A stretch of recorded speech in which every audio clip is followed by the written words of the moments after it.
Assalamualaikum warahmatullahi wabarakatuh. Salam sejahtera untuk kita semua. Pada kesempatan kali ini, saya Mila Rosiana sebagai moderator dari kelompok 6 akan menyampaikan materi tentang penyimpanan arsip sistem tanggal beserta rekan saya Rizky Mayana Suci, Diana Awalia, dan Rahmat Setiawan. Penyampaian materi yang pertama yaitu disampaikan oleh saya sendiri tentang penyimpanan arsip sistem tanggal. Apa sih penyimpanan arsip sistem tanggal itu? Berikut uraiannya. Penyimpanan arsip sistem tanggal adalah penyimpanan dan menemukan kembali arsip disusun berdasarkan tahun, bulan, dan tanggal saat arsip dibuat. Sistem ini merupakan sistem yang paling sederhana dan mudah, tetapi sistem ini seringkali menggunakan alat bantu lain atau kartu indeks untuk menemukan arsip yang dicari. Hal ini dikarenakan orang akan sangat sulit untuk mengingat tanggal kapan surat tersebut dibuat, apalagi jika arsip yang dicari sudah terjadi beberapa tahun yang lalu. Dalam sistem tanggal tidak memerlukan daftar klasifikasi karena bagian tanggal yang sangat sederhana, yaitu hanya terdiri dari 3 bagian saja, nama tahun, nama bulan, dan nama tanggal. Di samping itu, orang juga sangat hafal dengan urutan bulan dalam tahun Masehi, dimulai Januari, Februari, sampai dengan Desember, dan jumlah tanggal pada setiap bulannya, yaitu 28 sampai 31 hari. Namun ada daftar klasifikasi tanggal yang terdiri dari tahun atau tanggal utama sebagai kode laci, kemudian bulan atau subtanggal sebagai kode guide, kemudian yang terakhir ada tanggal atau subtanggal sebagai kode hanging folder. Nama saya Rizky Mayana Suci, 22190407. Kali ini saya akan menjelaskan tentang jenis perlengkapan arsip sistem tanggal. Yang pertama yaitu ada filing cabinet atau lemari tempat penyimpanan arsip. Banyaknya sesuai dengan kebutuhan. Jika tahun dijadikan kode laci, maka 1 tahun cukup menggunakan 1 laci filing cabinet. Tetapi, jika arsip yang disimpan banyak, bisa diperlukan lebih sesuai kebutuhan. Yang kedua ada guide, yaitu kertas atau karton dengan ukuran tertentu yang berfungsi sebagai petunjuk, pembatas, dan penyangga deretan arsip. Jumlahnya sebanyak pembagian pada subsubjek. Jika tahun dijadikan kode laci, maka guide yang diperlukan sebanyak 12 atau sejumlah bulan dalam setahun. Yang ketiga ada map atau folder. Jumlahnya sebanyak pembagian pada subsubjek. Jika tahun dijadikan kode laci dan guide berdasarkan bulan, maka map atau foldernya diperlukan sebanyak hari dalam setahun, yaitu ada 365 atau 366. Yang keempat, ada kotak sortir, yaitu kotak yang terdiri dari beberapa bagian untuk memisahkan arsip. Kotak sortir disiapkan sesuai dengan kebutuhan. Yang kelima, ada kartu indeks, yaitu kartu kecil yang digunakan sebagai pedoman untuk penyimpanan arsip, disiapkan bila diperlukan.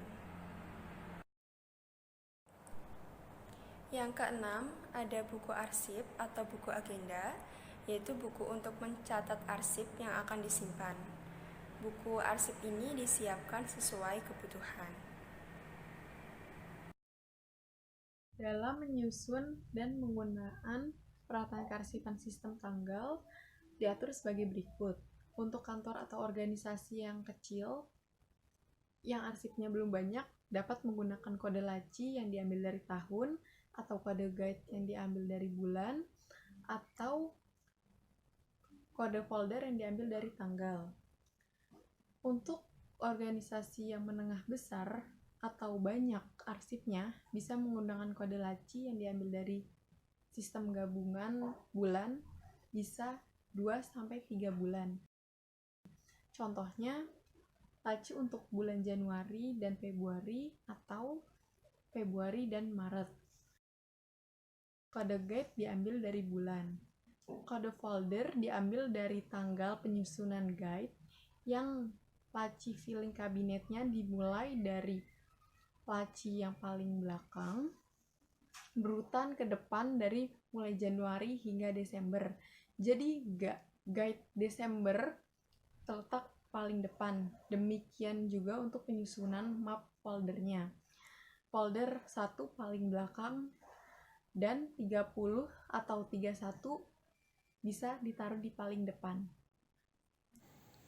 Kemudian untuk praktek prosedur penyimpanan arsip sistem tanggal, yang pertama disposisi surat oleh saya, mengindeks oleh Diana, mengisi buku agenda oleh Suci, dan mengarsipkan oleh Rahmat.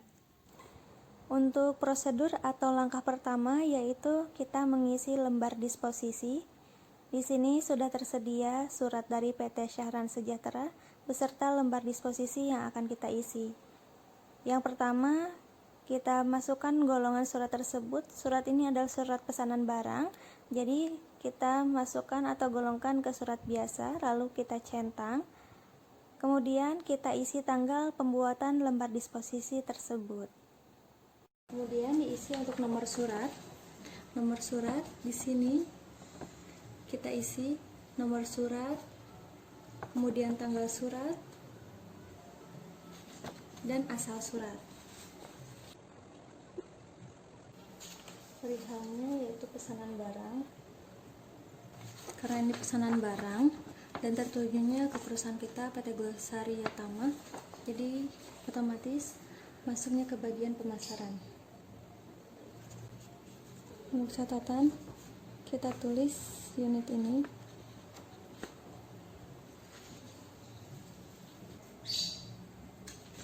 Kurang lebih seperti ini.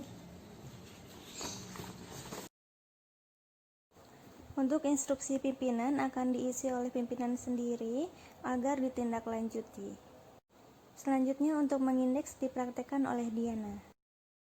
Selanjutnya kita isi kartu indeks ini sesuai dengan lembar disposisi yang udah kita isi.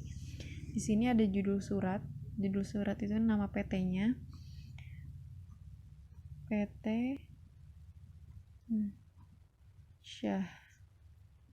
Syahran Sejahtera. Terus ada nomor suratnya. Nomor suratnya di sini ada ini ya. 124 FS SKPB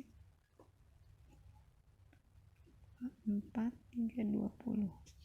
Nah, di sini ada tanggal suratnya. Tanggal suratnya ada tanggal 24 Maret 2020. Nah, terus di sini ada perihal. Perihalnya itu pesanan barang. Kita isi di sini.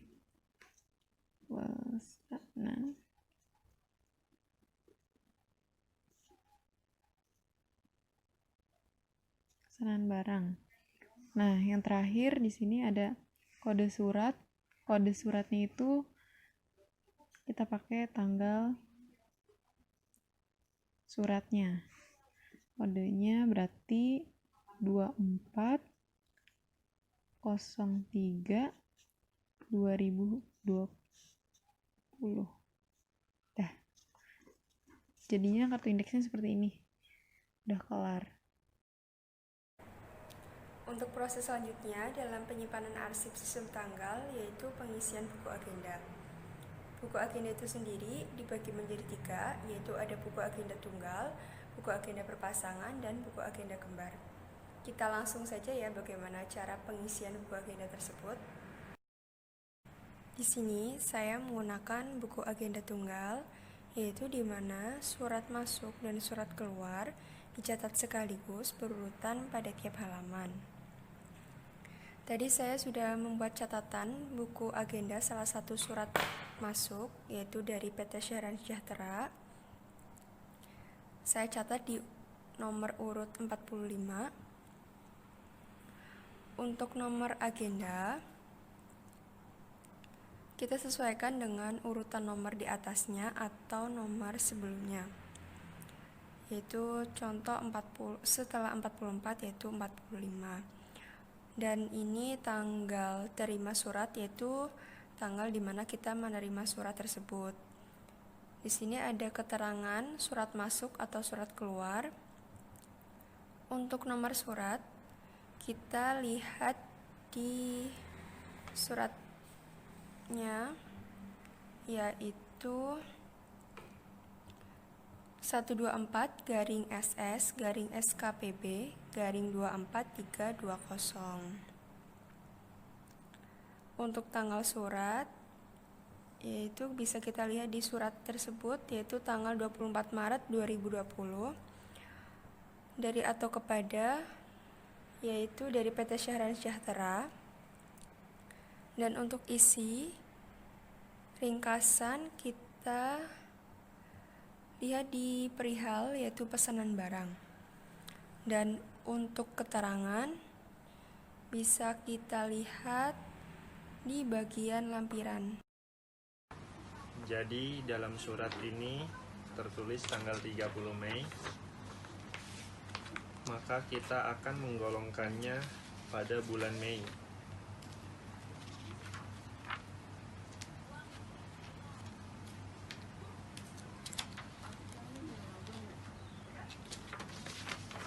Surat ini kita akan masukkan ke dalam klasifikasi bulan Mei di belakang guide bulan Mei.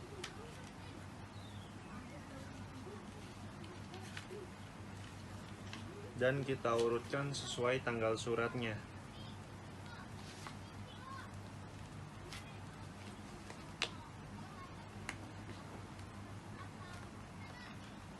Selanjutnya, kita akan menyimpan surat ini di filing kabinet sesuai tahun yang tertera pada tahun 2020.